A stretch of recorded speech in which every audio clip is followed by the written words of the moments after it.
Bitcoin liquidity trends बड़ी लहर आ रही है। बिटकॉइन की लिक्विडिटी इस समय चर्चा में है, खासकर ईटीएफ इनफ्लोज, मैक्रो इकोनॉमिक बदलावों और ऑन चेन गतिविधियों के कारण।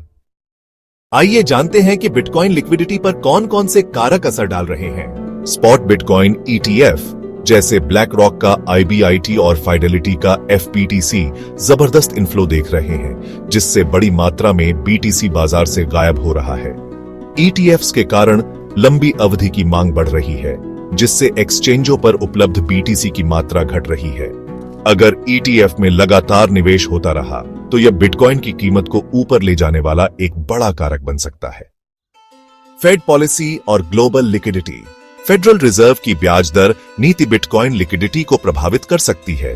अगर 2024 में दरें घटती हैं तो BTC में भारी निवेश आ सकता है। डॉलर लिक्विडिटी बढ़ने से भी बिटकॉइन की मांग बढ़ सकती है। अगर मुद्रास्फीति घटती है और बाजार में पूंजी बढ़ती है तो बिटकॉइन को फायदा हो सकता है। एक्सचेंज लिक्विडिटी में गिरावट बिटकॉइन रिजर्व्स एक्सचेंजों पर सबसे निचले स्तर पर है, यानी ट्रेडिंग के लिए उपलब्ध BTC की आपूर्ति घट रही है। ऑर्डर बुक की गहराई कम हो रही है, जिससे बड़ी खरीद या बिक्री से कीमत पर अधिक असर पड़ सकता है। अगर बड़े निवेशक BTC होल्ड करते रहते हैं तो बाजार में एक लिक्विडिटी क्रंच आ सकता है, जिससे कीमत तेजी से ऊपर जा सकती है। मार्केट मेकर्स और लिक्विडिटी प्रोवाइडर्स। जंप ट्रेडिंग और विंटरम्यूट जैसे बड़े मार्केट मेकर्स बिटकॉइन लिक्विडिटी बनाए रखते हैं, लेकिन रेगुलेटरी अनिश्चितता के कारण कुछ फर्में अपनी भागीदारी घटा रही हैं।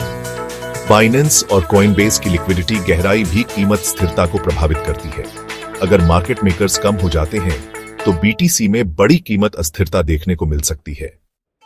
बिटकॉइन हॉल्विंग और लिक्विडिटी पर प्रभाव।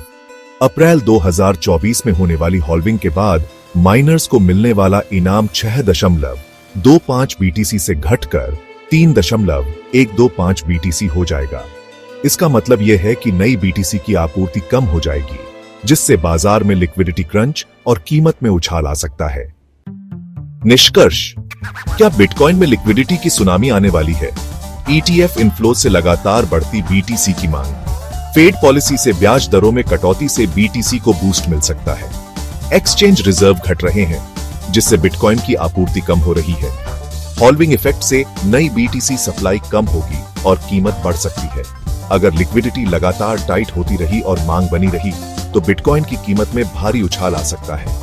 लेकिन अगर ग्लोबल लिक्विडिटी टाइट हुई तो बाजार में अस्थिरता रह सकती है। आपका क्या विचार है? बुलिश या अभी और गिरावट का इंतजार?